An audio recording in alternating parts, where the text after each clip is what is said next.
All right, everybody, the deadline day's nearly here, isn't it? So time to talk about some panic buys. Like I said, we are nearly there. There's just a couple of days left of this awful January window. I hate January windows. This has probably been more exciting than any I can remember in recent memory, but nevertheless, I bloody hate them. So I'm going to be delighted when it's over, but there's still enough time for clubs to squeeze some crap deals out of the market. Might be a few good ones hidden away, but the majority of them will be absolute pants. So today I am going to be looking at one panic buy each Premier League club could make between now and the end of the window, which is what, 72 hours away? And I say panic buy in a positive and a negative sense because not all of them are going to end up being shitters. There might be a few Bruno Fernandes's in there. Let's have a look at the rumours that have been doing the rounds for each side. I'll be going alphabetically as always. Like I said, looking at one rumour that each club are linked with. We're starting with Arsenal, and we're starting with Ruben Neves, still only 24 years old. How? It feels like he's been around 24 years. Honestly, Captain Porto at 17, I know, but how slowly has that 7 years developed? At Wolves, incredibly consistent footballer. He's missed 7 games in the last 4 seasons. He really is a distribution hub too. I think he'd be an upgrade on Granit Xhaka. Sure, his overall game, I don't think it would necessarily take Arsenal to the next level, but at £30 million, I think he'd be a very, very solid signing. If they can get that deal over the line, I'd be shocked. I can't see it happening. Arthur's not going to happen. Douglas Luiz is not going to happen. Bruno Guimarares is not going to happen. I think Arsenal may end up with zip. Next up, we've got Aston Villa, the masters of the secret transfer. Where did Callum Chambers come from? What happened last night? I didn't see a single journalist linking that deal, and he's gone for, I believe, £0, maybe a couple of million quid at a push. He was out of contract in the summer, but where were the links? Anyway, in terms of a deadline day panicker, I think it could end up being Bentancur. Now, this is going to depend pretty heavily, I think, on if Douglas Luiz leaves the club. There was supposedly an unnamed £30 million bidder for him. Wasn't there during the week. And Juventus is looking for about 25 million euros for the Uruguayan. He's still only 24. Absolute workhorse in the middle of the park. Let's not forget a couple of seasons ago, Manchester City were interested in Bentancur to the tune of about 50 million euros. So he does have pedigree. Don't necessarily see this deal happening just because, like I said, it'll only go through, I think, if Douglas Luiz was to leave the club. But the names Villa are being linked with, man, it is impressive. It really is. They've clearly had the best window of any club in the Premier League this January, and Gerrard is a huge reason for that. If they'd have got if they get Bentancur through the door alongside Coutinho, Digne, and Callum Chambers is all right as backup, isn't he? It's a hell of a window. Brentford then, it looks like Christian Eriksen is going to happen if he passes that medical, but in terms of the next couple of days, I think it's unlikely they're going to do any business. Heavily rumoured though, Brennan Johnson.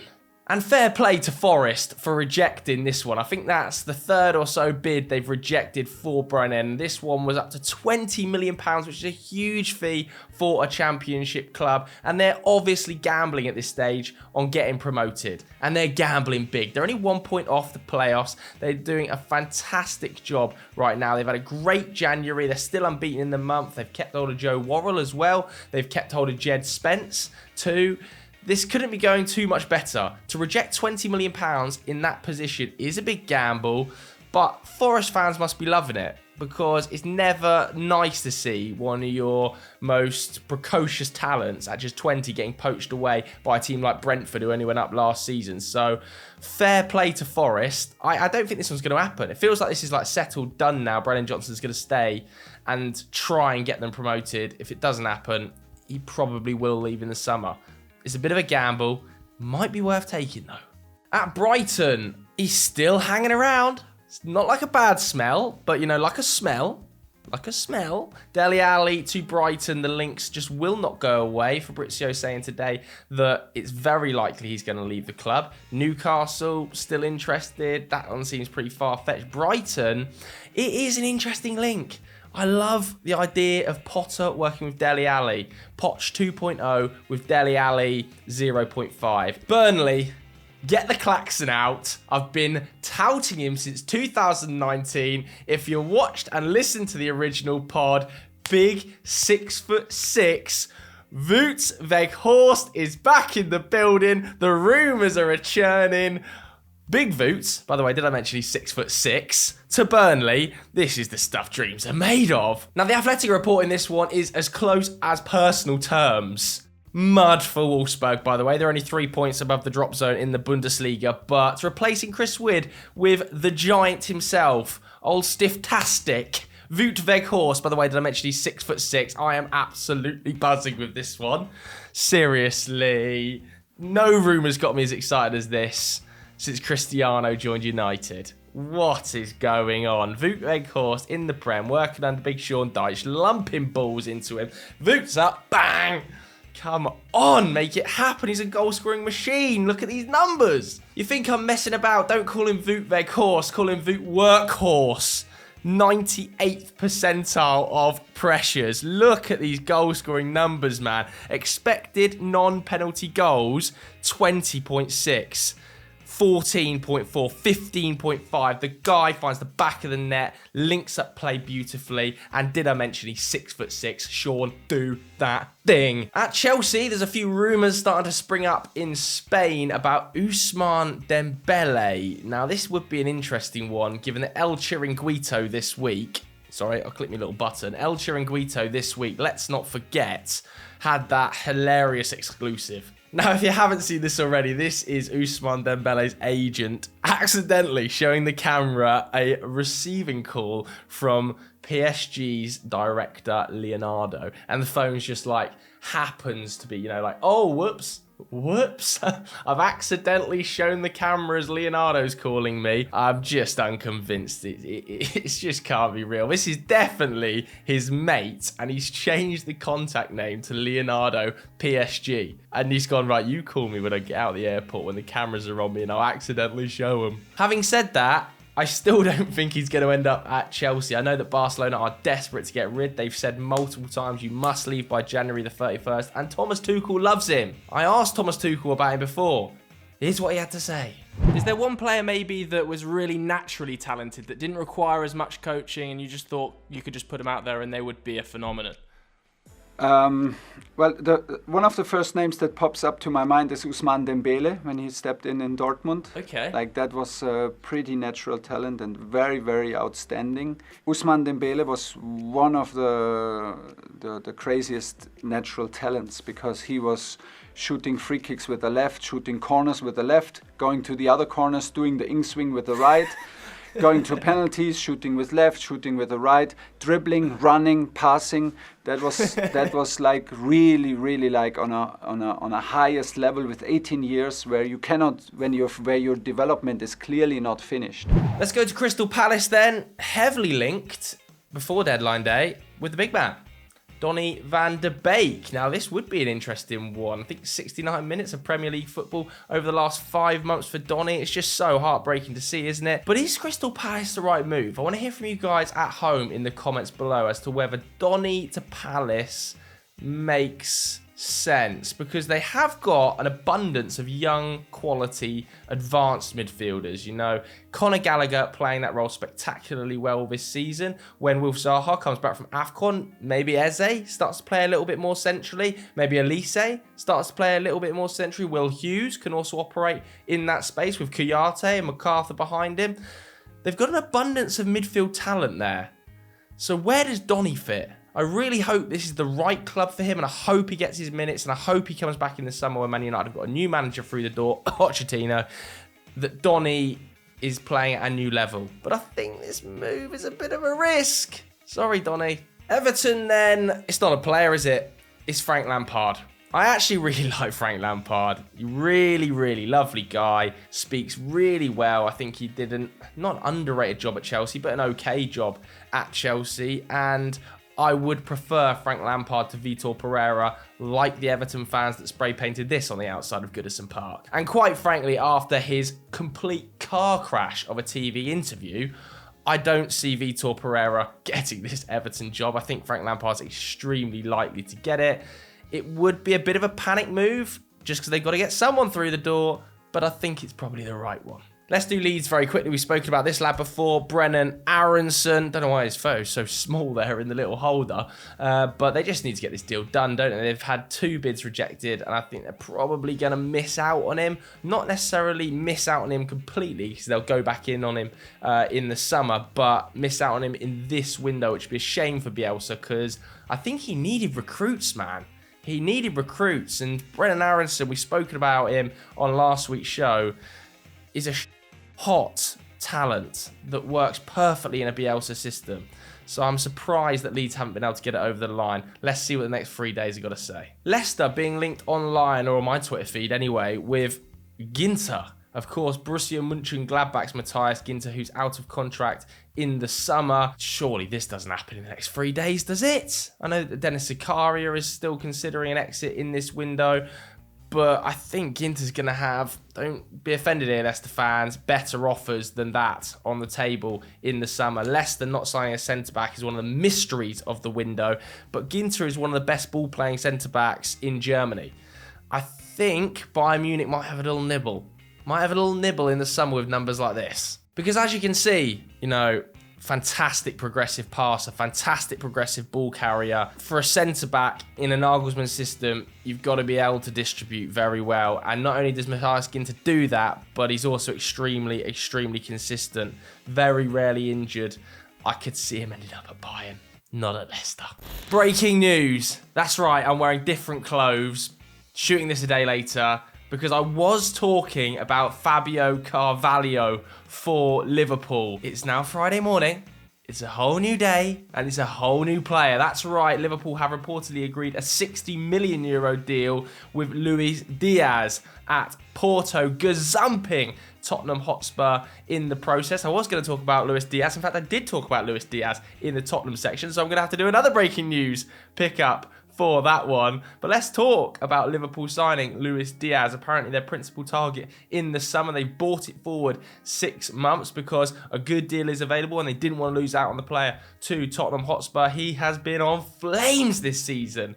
18 goal involvements in 18 games, looks exceptional in the Champions League whenever I've seen him as well. Admittedly, players in Liga NOS translating to the Premier League can be a bit hit and miss, but this guy looks about as close as you can possibly find in that division to the next superstar. Obviously, they've got players coming out of contract in the summer, the likes of Divock Origi. They want to add depth to that forward line, competition for places with the likes of Sadio Mane, who is also running down his contract, as well as Mo Salah, although Mo Salah's definitely going to sign it eventually. So I think this is an unbelievable bit of business to get him in this early. It might help them push towards trophies. The League Cup, they're still in the final of that. The FA Cup, they're still in. And let's not forget about the Champions League. Luis Diaz will not be cup-tied for that. He will be available. And it's a big addition. This is a huge signing. €60 million in January. Liverpool have pulled their finger out. Manchester City, apparently Gazzetta have been watching Sunday Vibes, because they've been linking Paulo Dybala with Pep's City. Now, if you want to see more about our opinions on Paulo Dybala to Manchester City, go and check out last week's Sunday Vibes. Chris Hamill made a great case for him starting as that false nine. I'm not going to talk any more about it. I want you to go and watch that, to be honest with you. It's a little plug. Manchester United being linked with Boubakar Kamara. We can move on from that one because it's not bloody happening. To Newcastle, where Bruno Guimarares. What's happening here? Firstly, we saw the news that Newcastle had a bid accepted from Lyon for Bruno Guimarares. The player was apparently about to undertake a medical, according to David Ornstein, once he'd returned from Ecuador to Brazil. Then Lyon came out, releasing a classic Lyon statement. We haven't agreed any transfer. He's going nowhere. He's an important player in the first team. Not for the first time. Because let's not forget tweets like this. Olympique Lyon denies an agreement with Real Madrid for a possible transfer of its international defender Ferland Mendy, despite what has been relayed by certain media. He signed for Real Madrid 8 days later, didn't he? Now Newcastle don't have 8 days to get this deal done, but it seems like they're gonna keep reported today that they've improved their offer. He seems like their principal midfield target, seems like he's keen to come, and to be honest with you, he's just too good for Newcastle. This is a Champions League level central midfielder, extremely ball dominant, great in defensive transition, superb with the ball at his feet. I mean, he's pretty much everything you could want from a central midfielder in a club that is competing for Champions League spots, let alone trying to get out of relegation survival. He's seriously good.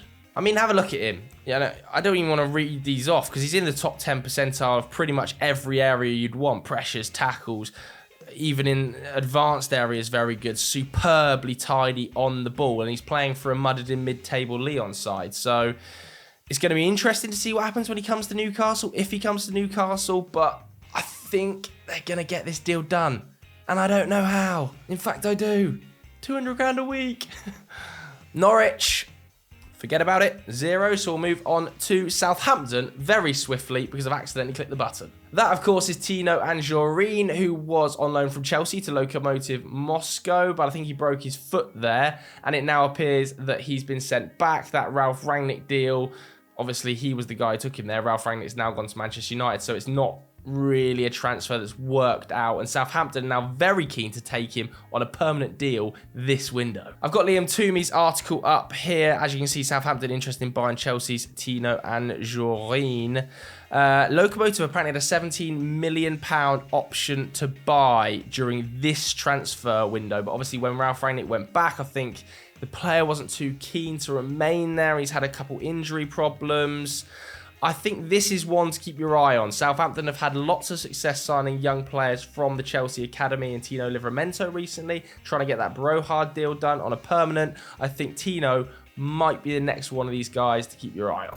That's right, it's more breaking news now for Tottenham. I had Luis Diaz film last night. Scratch that. Paratici, mud, left, right and centre, holding L's. Conte is halfway out the door at this stage, isn't he? The two principal targets, Adama Traore, gazumped at the last minute by Barcelona. They spent 27 days working on the Adama Traore transfer just to find out he didn't want to play right wing back and wanted to go back to Barcelona. Massive L. They then pushed for Luis Diaz, the principal forward target. Liverpool heard they were going in for him, said, boys, it is the history of Tottenham.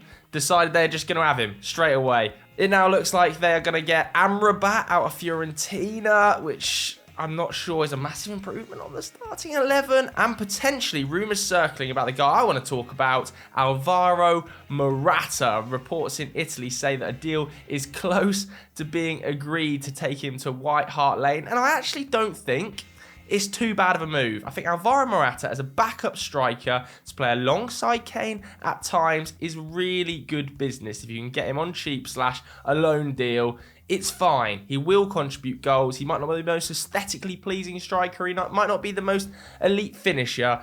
But as a backup to the world's, or one of the world's best, it's absolutely fine, isn't it? The issue comes if it's just Morata and it's just Amrabat. Have they improved the first 11? It doesn't feel like it. And surely Conte is not going to be happy with those two guys. He wanted Traore, he's failed. He wanted Diaz, he's failed. Paratici is not having a good time of it at Tottenham. He's really not. I'm very unconvinced about his summer business as well. He hasn't been able to move on as of yet. The players that he wanted to in this window, of course, he was the guy that appointed Nuno. I think there's question marks hanging over his head. And Tottenham fans, let me know what you think about this move in the comments below. Are you happy with Morata? Are you happy with Amrabat? Or are you raging at Paratici? Back to last night's shoot. At Watford, I've seen them linked to Hamza Chowdhury, which I think would be a really weird move for both Leicester because they are quite light in sort of midfield and at the back, and I've seen Hamza Chowdhury operate in a centre-back role at times under Brendan Rodgers